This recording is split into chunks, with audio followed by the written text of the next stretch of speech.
अदिति माता के देवताओं की जो माँ है उसके सविता आदि आगे 8 पुत्र हुए।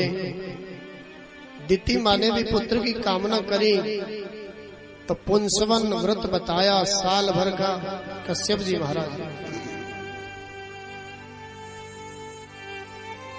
गर्भ में बालक आया, लेकिन देवराज इंद्र ने मन में सोचा ये दिति का बालक हमारे लिए सिर दर्द नहीं बन जावे आगे चल करके, इसलिए गर्भ में उसके 7 टुकड़े कर दिए। व्रत टूटा, झूठे मुंह सो गई एक दिन दिति माँ और इंद्र को मौका मिल गया। व्रत टूटा, 7 टुकड़े गर्भ में बालक के कर दिए, 7 के और 7 कर दिए तो 49 टुकड़े हो गए। हाथ जोड़ करके कहा उन टुकड़ों ने, हे भाई जी हमको क्यों मारते हो, हम तो आपके ही हैं। देवराज इंद्र ने उनको देवताओं की श्रेणी में डाल दिया। वही 49 मरुदगण हो गए। देवताओं की इन्होंने सहायता करी आगे चल करके, हवा के रूप में 49 मरुदगण बहने। जब लंका में हनुमान जी गए तो लंका में आग लगाने में इन मरुदगणों ने उनकी सहायता करी। हरि प्रेरित त्यहि अवसर चले मरुत 49।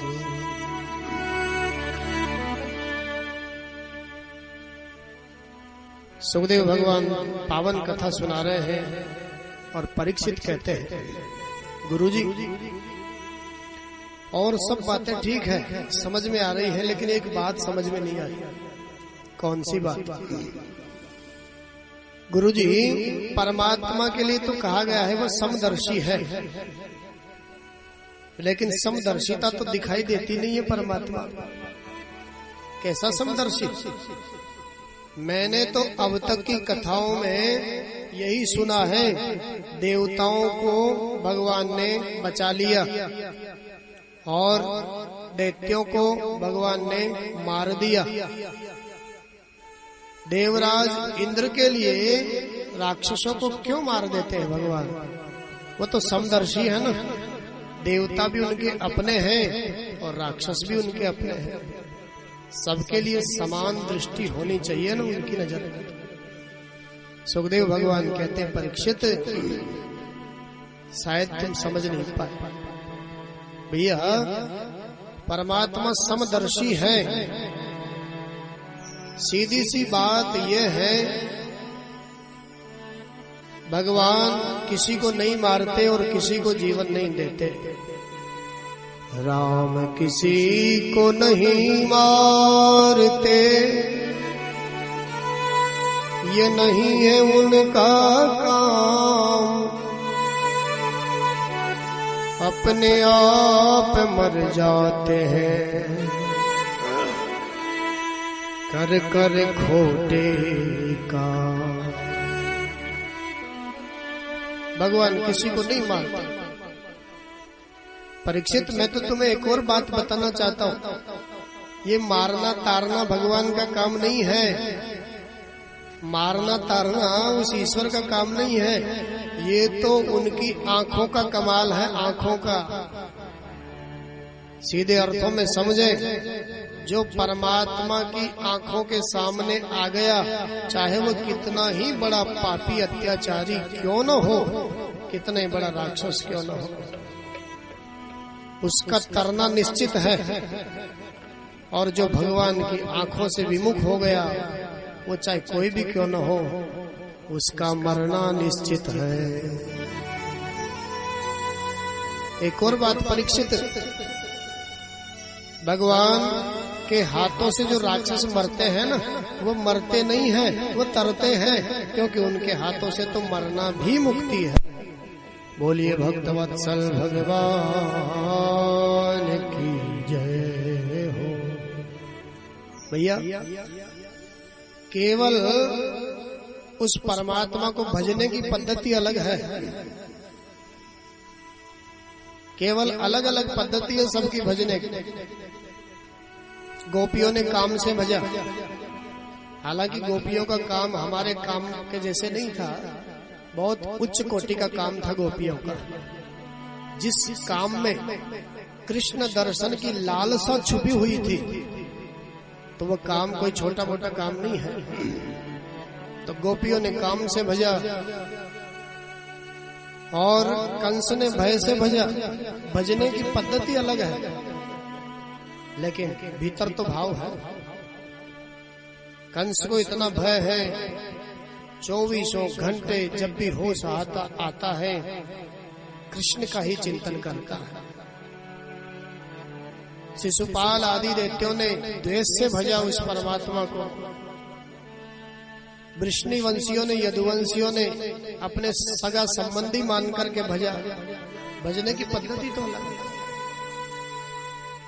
भक्त लोग अपना भगवान मान करके उनको भजते हैं। भैया प्रेम से, भक्ति से तो भगवान को कोई भी भज सकता है, लेकिन समझने की बात यही है, परमात्मा को शत्रु मान करके तो वही भजेगा जिसकी भुजाओं में उससे लड़ने की ताकत हो। हर कोई भगवान को शत्रु कैसे बना लेगा? और हम तो कहते हैं भैया आप भगवान के प्रेमी हो। प्रेमी मान करके जो लोग भगवान को भजते हैं, कदाचित उनकी भक्ति में कभी कमी आ सकती है, कभी वो भगवान को भूल भी सकते हैं।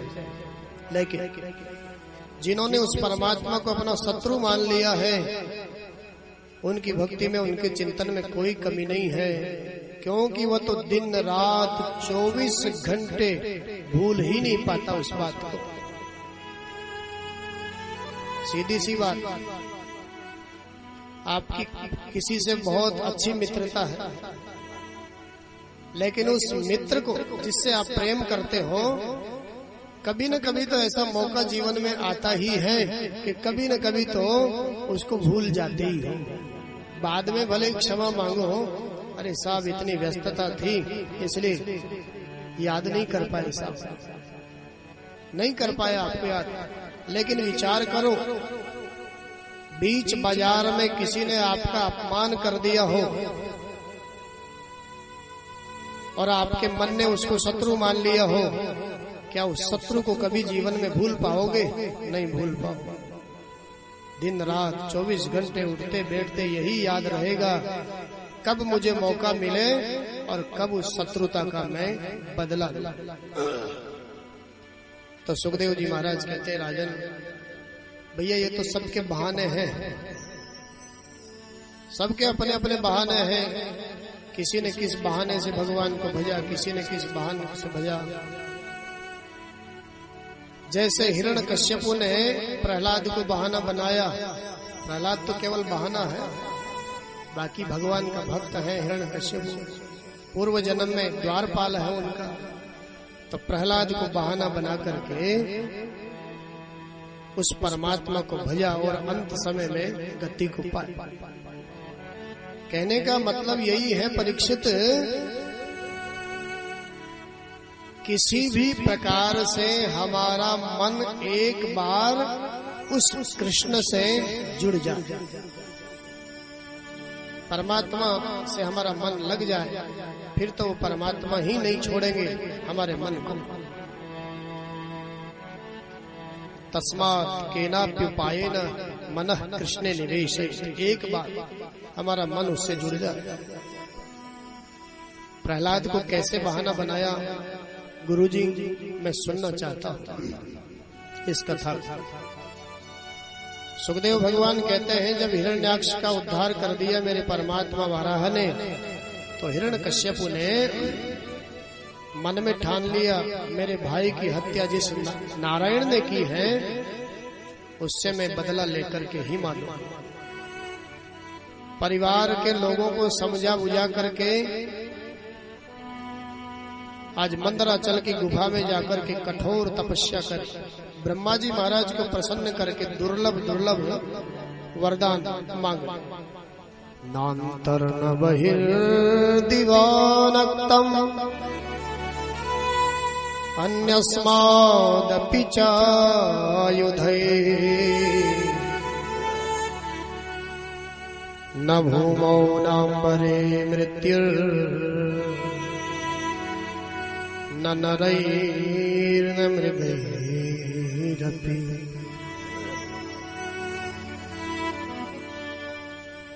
ऐसे ऐसे वरदान मांग लिए दुर्लभ ब्रह्मा जी से, न भीतर मरूं, न बाहर मरूं, न ऊपर मरूं, न नीचे मरूं, न रात को मरूं, न दिन को मरूं, न धरती पर मरूं, न आकाश में मरूं, न किसी अस्त्र से न शस्त्र से, 12 महीने में ही नहीं मरूं। वर्ष के जो 12 महीने होते उनमें भी नहीं मरूं। ब्रह्मा जी ने तो भगवत प्रेरणा से सारे के सारे वरदानों के लिए हाँ कर दिया, किसी के लिए मना नहीं किया।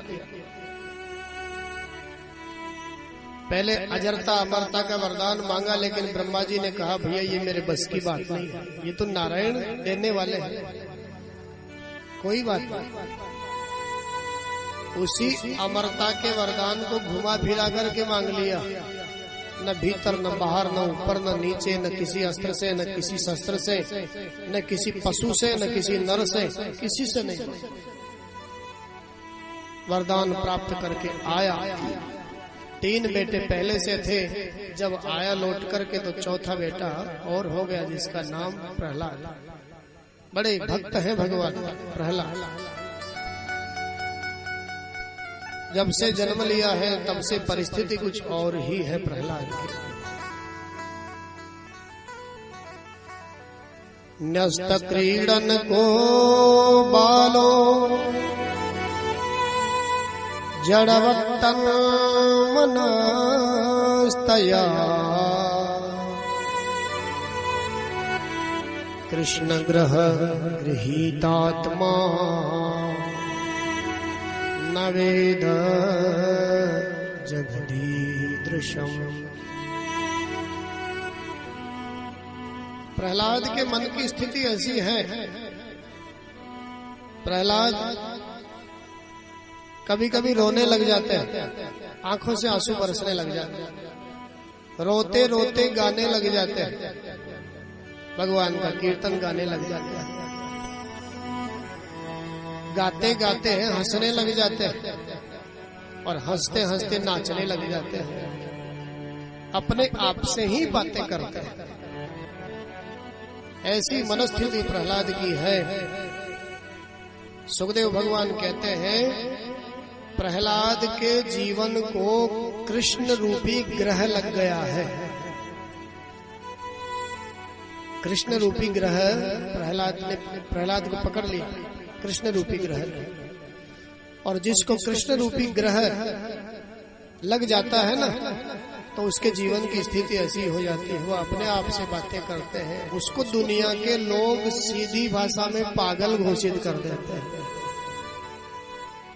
जिसको कृष्ण रूपी ग्रह लग जाता है, कृष्ण रूपी ग्रह प्रहलाद के जीवन को लग गया है, इसलिए उसको वो कृष्ण ही कृष्ण दिखाई देता है। जिधर देखता है उधर कृष्ण दिखाई देता है, जगत नहीं दिखता, इस जगत में उसको कृष्ण दिखता।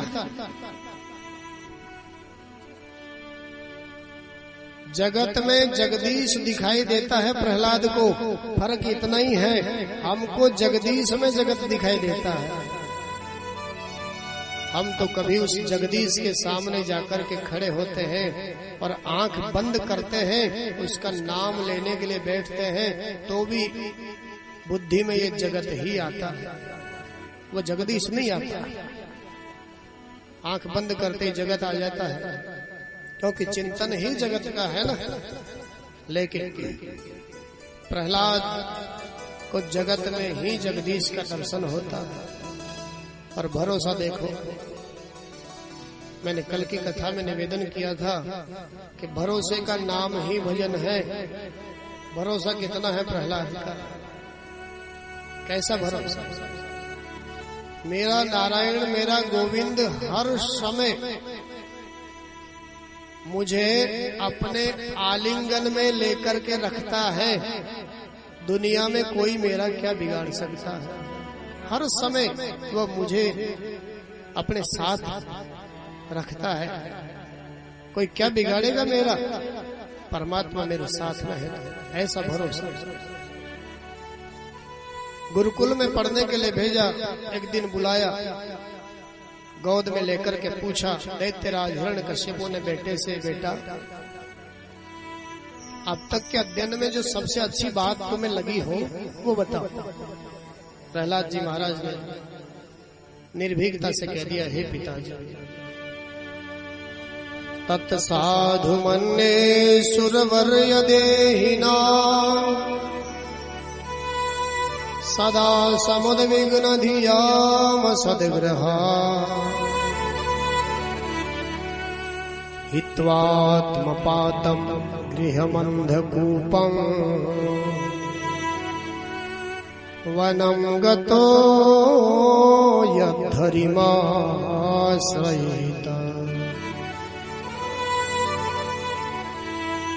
हे पिताजी, मुझे तो अब तक के अध्ययन में एक ही बात अच्छी लगी, जिस किसी को भी वास्तव में अपना कल्याण चाहिए, जिस किसी को भी, तो भैया उसको संसार के सब प्रपंच छोड़ करके और फिर वैराग्य धारण करके वृंदावन आदि तीर्थ क्षेत्रों में जाकर के श्री हरि की उपासना करनी चाहिए। आजकल तीर्थों में वो व्यवस्था नहीं है, नहीं जाने का मन करता है तो अपने घर को ही हम तीर्थ बनाने की कोशिश करते हैं। घर को ही तीर्थ बनाओ और श्री हरि की उपासना कर। बड़ा क्रोध आया, मेरी गोद में बैठ कर के मेरे शत्रु की उपासना करने को कहता है, लेकिन छोड़ दिया। बालक है, कहीं से सीख सुन लिया हो, ढिंडोरा पिटवा दिया है ना। कोई मेरे राज्य में राम नाम नहीं लेगा, उस नारायण का नाम नहीं लेगा। अगर कोई उस नारायण का नाम लेगा तो उसको मृत्यु दंड दिया जाएगा, उसकी गर्दन काट दी जाएगी। लेकिन छोटे से भक्त बालक प्रहलाद ने अपने पिता के सामने अपनी गर्दन कर दी और कह दिया, हे पिताजी, आप मेरी गर्दन काट सकते हो, काटो मेरी गर्दन। गर्दन ही तो काट सकते हो, मेरी भावना को थोड़ी काट पाओ। जिससे मेरी भावना जुड़ी हुई है उस भावना को कभी नहीं काट पाओ। विरोध दर्ज करना चाहिए, गलत बात के लिए विरोध दर्ज होना चाहिए। हम लोग विरोध दर्ज नहीं करते, हम लोग जगत की चापलूसी करते हैं। गलत सही जो भी हो उसी में हाँ में हाँ मिला देते। अरे हाँ में हाँ मिलाना हो तो भगवान की हाँ में हाँ मिलाओ तो कुछ लाभ होगा। जगत की हाँ में हाँ मिलाने में कोई फायदा होने वाला नहीं है। प्रहलाद जी ने विरोध किया। गुरुजी लेकर के फिर चले गए। फिर दोबारा बुलाया, बेटा अब तक के अध्ययन में तुमने क्या पढ़ा? प्रहलाद ने तो कह दिया, पिताजी मैंने तो 9 विद्याएं पढ़ी है। हिरण्यकश्यप तो प्रसन्न हो गया हो। कई कई प्रकार की राजनीतियां हैं, वो सब पढ़ करके आया होगा बेटा। गोद में बिठाया और प्रहलाद ने कह दिया, पिताजी मैंने 9 विद्याएं पढ़ी। कौन सी? श्रवणो कीर्तनो विष्णो स्मरणो पाद सेवनो अर्चनो वंदनो दास्यो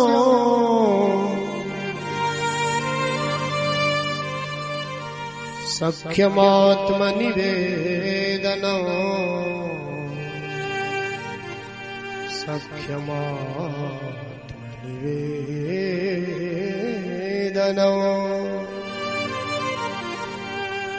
हे पिताजी मैंने तो 9 विद्याएं पढ़ी है। उस पूर्ण ब्रह्म परमात्मा जगदीश से मिलने के लिए हमारे संत शास्त्रों ने 9 रास्ते बताए हैं। सारे के सारे रास्ते वहीं जाते हैं, 9 रास्ते। जिसको जो रास्ता अच्छा लगता हो, सबसे पहला रास्ता है परमात्मा से मिलने का, उनकी कथाओं का श्रवण करना, सबसे पहला रास्ता।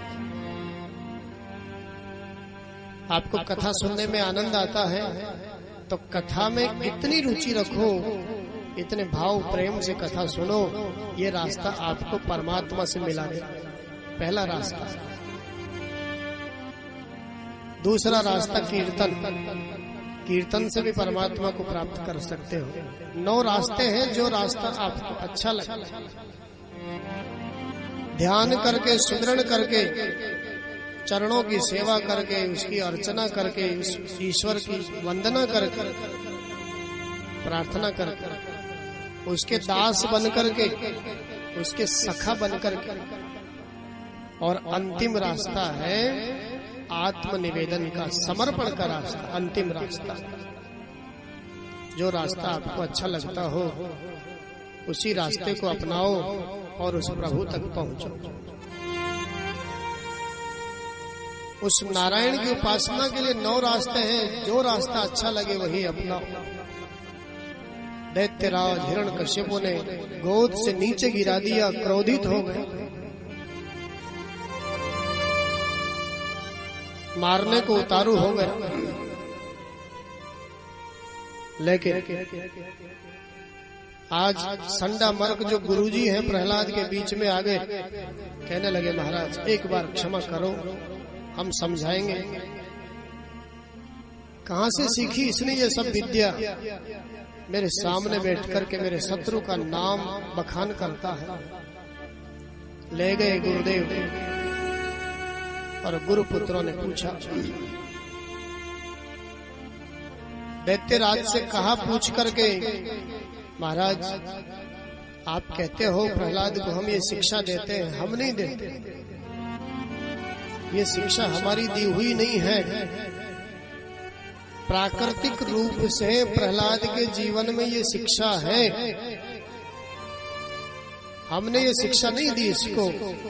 ये तो प्राकृतिक रूप से ही इसके जीवन में शिक्षा समाई हुई है। प्रहलाद को डांटा, गुरुओं ने भी पूछा, प्रहलाद ने गुरुओं को भी समझा दिया। इसी बात के लिए हिरण्यकश्यप ने प्रहलाद को मारने का षड्यंत्र रचा और क्या क्या नहीं किया। हाथियों से कुचलवा करके मारना चाहा, पहाड़ों से गिरा करके मारना चाहा, जहर का भोजन देकर के मारना चाहा, आग में जला करके मारना चाहा, लेकिन होलिका स्वयं जल करके राख हो गई और भक्त प्रहलाद बच गए। भरोसे का नाम ही तो भजन है। जिसका भरोसा प्रभु पर है वह हर समय रक्षा करने में तत्पर रहते हैं। यही परमात्मा का पुरुषार्थ है। माया के तरीके अपनाए तरह तरह के, लेकिन सब में बच गए। गुरुकुल में लेकर के आए, आज गुरुकुल में बैठे हुए हैं। गुरुकुल के मैदान में प्रहलाद, ये दैत्य बालक आए। दैत्य बालकों ने कहा, प्रहलाद क्यों जिद करते हो? तुम्हारे पिता तुमको कितना कितना कष्ट देते हैं, पहाड़ों से गिराते हैं, कभी जहर का भोजन देते हैं, आग में जलाते हैं, जल में डुबो करके मारना चाहते हैं। भैया तुम हमारे मित्र हो ना, दंड तुम्हें देते हैं तुम्हारे पिताजी, लेकिन कष्ट तो हमको भी होता है ना, क्योंकि तुम हमारे मित्र हो। अरे मत लो न उस नारायण का नाम, जिस नारायण के नाम के पीछे ही सारा झगड़ा है, मत लो उस नाम। प्रहलाद जी ने कहा, भैया मैं तो सोच रहा था कि तुम्हें भी वो नाम मैं जपाऊं, और तुम मुझे कह रहे हो कि मत लो वह नाम। भैया तुम भी उस नाम को गाओ। दैत्य बालक कहते हैं, हे प्रहलाद हम क्यों गावे उस नाम? आखिर हमारे जीवन में तुम्हारे नारायण का क्या काम है? अरे हमारे धन से, कमाए हुए धन से हमारा जीवन चलता है, माता पिता पालन करते हैं। हमारे पशुओं से जो दूध मिलता है उससे हमारा पालन पोषण होता है। हमारी पत्नी सेवा करती है, बच्चे सेवा करते हैं, रिश्तेदार, बंधु बांधव, इष्ट मित्र, उनसे सहयोग मिलता है, प्रेम मिलता है। तो भैया नारायण का भजन हम क्यों करें? क्या काम आता है तुम्हारा नारायण? प्रहलाद जी महाराज ने लाखों दैत्य बालकों की बुद्धि को फेर दिया यहाँ पर और समझाया, भैया जिस धन पर अभिमान करते हो ना, वह धन यही रह जाए। लाखों दैत्य बालकों की बुद्धि को प्रहलाद ने घुमा दिया और कहा, धनानि भूमौ पशवो हि गोष्ठे नारी गृह द्वारि सखा श्मशाने देहश्चितायां परलोक मार्गे धर्मानुगो गच्छति जीवैषः धर्मानुगो गच्छति जीवैषः। प्रहलाद ने समझाया, भैया जिस धन पर इतना अहंकार, इतना अभिमान कर रहे हो ना, जब यहाँ से जाओगे ना तो वह धन जमीन में गड़ा हुआ रह जाएगा। जमीन के लिए इसलिए कहा कि उस समय लोग धन को जमीन में ही गाड़ते थे। पुराने जमाने में धन को जमीन में गाड़ देते थे लोग। उनके पास जो भी कुछ होता जमीन में गाड़ता। बैंक नहीं थे ना उस समय। बैंक, अगर उस समय बैंक होते तो यहाँ बैंक के लिए लिखा जाता कि जब जाओगे तो तुम्हारा सब बैंक में रखा रह जाएगा। जिन पशुओं के प्रति इतना अहंकार, अभिमान करते हो, उन पे भरोसा करते हो, वो पशु गोष्ठ में ही बंधे रह जाएंगे, वहीं तक साथ देंगे तुम्हारे, इसके आगे नहीं जाएंगे। जिस पत्नी पर, बच्चों पर भरोसा करते हो, वह भी परलोक के मार्ग में तुम्हारा साथ नहीं देगी। कहाँ तक साथ देगी? घर के दरवाजे तक, उसके आगे वो साथ नहीं देगी। जिन रिश्तेदारों पर, इष्ट मित्रों पर, बंधु बांधवों पर भरोसा करते हो, जगत के लोगों पर, वह परलोक के मार्ग में ज्यादा से ज्यादा शमशान भूमि तक तुम्हारा साथ दे पाए, इससे ज्यादा। जिस देह के प्रति इतना अहंकार है, जिस शरीर के प्रति, मैं सेठ, मैं पंडित, मैं अधिकारी, मैं ज्ञानी, मैं ध्यानी, जिस देह के प्रति इतना अहंकार है, यह देह तुम्हारा साथ केवल और केवल चिता तक दे सकती है, इसके आगे नहीं जाएगी। दैत्य बालक कहते तो कौन जाएगा फिर हमारे साथ? प्रहलाद जी कहते भैया तुम्हारे साथ तो तुम्हारा धर्म और पुण्य, यही साथ, तुम्हारे पाप और पुण्य ही साथ जाएगा। लाखों बालकों की बुद्धि को फेर दिया प्रहलाद।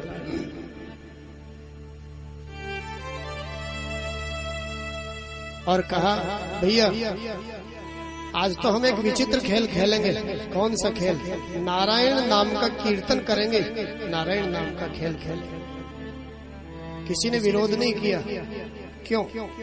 भक्त का संस्पर्श ही काफी है हमारे जीवन को बदलने के लिए। भक्त का सानिध्य मिल गया, अगर स्पर्श हो गया भक्त का, तो फिर कहना ही क्या। उसके सानिध्य मिलने में ही हमारा जीवन बदल सकता है। बोलिए भक्त वत्सल भगवान की जय हो। आज नारायण नाम के कीर्तन का खेल खेला। किसी ने हारमोनियम उठा लिया किसी ने मृदंग उठाया, किसी ने मजीरे पकड़ लिए और बड़े आनंद से उस गुरुकुल के मैदान में प्रहलाद के साथ कीर्तन कर, प्रहलाद के साथ आनंद का कीर्तन करने। बोलिए भक्त वत्सल भगवान।